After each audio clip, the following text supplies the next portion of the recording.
ఈరోజు చాలా మంది ఏమంటే భార్యలను కొట్టే భర్తలు లేరా సమాజంలో? దేవుడు కఠినంగా మాట్లాడడానికి అనుమతి ఇవ్వలేదు. ఒక భర్తగా విను జాగ్రత్తగా, ఒక భర్తగా దేవుడు నీ భార్యను కఠినంగా మాట్లాడటానికే దేవుడు అనుమతి ఇవ్వనప్పుడు నువ్వు కొడుతున్నావు అని అంటే నువ్వు భర్త ఎలా అవుతావు? ఇంకొక విషయం చెప్పంటావా, నువ్వు కొడుతుంది నీ భార్యను అనుకుంటున్నావు, అది నీ అజ్ఞానం. నీ భార్యను అనుకుంటే బైబిల్ ప్రకారం ఏంటంటే నీ శరీరం అది. నీ భార్య అంటే నీ దేహం, నీ భార్య అంటే నీ శరీరం.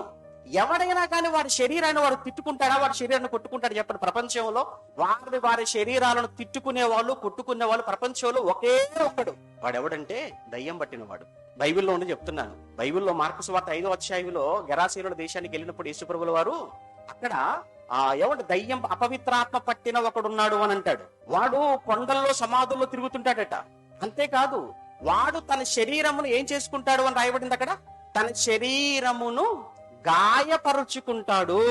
ప్రతిరోజు తన శరీరాన్ని గాయం చేసుకుంటున్నాడట. అంటే తన శరీరాన్ని గాయపరుచుకునేటువంటి వాడు బైబిల్లో మనకు ఎవరు కనబడుతున్నారు అని అంటే అపవిత్రాత్మ పట్టిన వాడు. ఈ రోజు నీ శరీరం అనుకుంటున్నటువంటి నీ భార్యను కూడా గాయపరుస్తున్నావు మాటలతో. నీ శరీరం అనుకున్న నీ భార్యను నువ్వు కొడుతున్నావు, గాయపరుస్తున్నావు అని అంటే చేతులతో. నీకు కూడా ఏం పట్టింది? అపవిత్రాత్మ పట్టిందని అర్థం.